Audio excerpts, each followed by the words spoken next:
최근 한국에서 민노총의 과격한 불법 시위가 자주 벌어지지만은 경찰의 대응은 연일 소극적으로 위축되고 있어서 한국에서의 시위 양상이 과격해지는 것 같다. 그것은 과격한 불법 시위에 대해서 경찰이 강력하게 대처하면은 공권력의 남용이다 뭐다 해서 오히려 경찰을 비난하면서 경찰의 피해나 심지어 생명의 위협까지 외면하며 경찰의 여론의 문매를 가하기 때문이다. 만일 한국에서 지금 보는 것처럼 폭력적 시위가 미국에서 발생하면 어떻게 될까? 경찰의 총격을 면치 못할 것이며 오히려 법정에 가도 정당 방위로 인정될 것이다. 그래서 미국의 공권력이 위력을 발휘하는 것이다. 한국적 관점에서 분명히 경찰의 과잉방어로 볼 수 있는 사건이 미국에서는 정당 방위로 인정되는 예를 보자.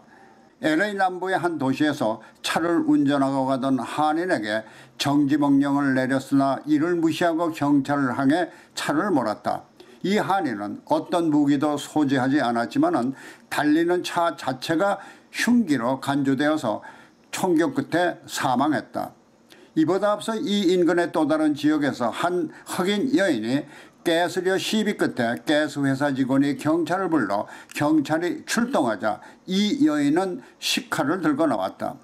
경찰과 이 여인의 거리가 칼에 찔릴 근거리가 아니어서 두 명의 경찰이 총격을 가하지 않고도 능히 제압할 수가 있었지만은 수발의 총격을 받고 현장에서 목숨을 잃었다.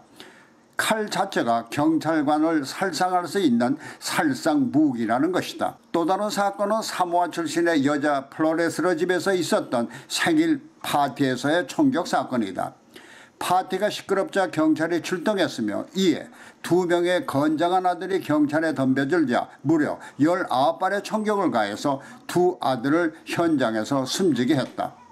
건장한 체격 자체가 살상 무기가 될 수 있다는 것이다. 또 다른 사건은 오래전 백악관 앞에서 일어났다. 한 무속자가 4명의 경찰관과 약 8피트 떨어진 거리에서 9인치 정도의 등산용 칼을 가지고 대피했다. 물론 4명의 경찰관이 충분히 총격을 가하지 않고도 제압할 수가 있었을 것이다. 그러나 결과는 경찰로부터 집중 사격을 받고 현장에서 숨진 것이다.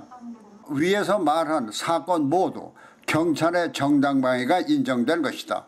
그것은 공공의 안전을 지키는 경찰들은 언제 어디서 목숨을 잃을지 모르는 긴장 상황에서 근무하기 때문에 용의자가 조금이라도 이상한 행동을 취하면 즉각 생명의 위협과 연관된다면서 한국적 상식으로는 상상할 수도 없는 총격을 가하는 것이지만 정당 방위로 인정되는 것이다.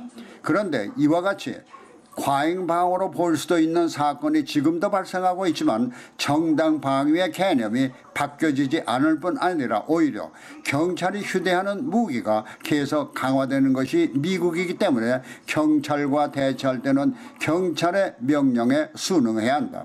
만일 한국에서처럼 경찰을 졸로 보고 패대기나 치는 행동을 자행한다면 미국 같으면 총격을 면치 못할 것이다.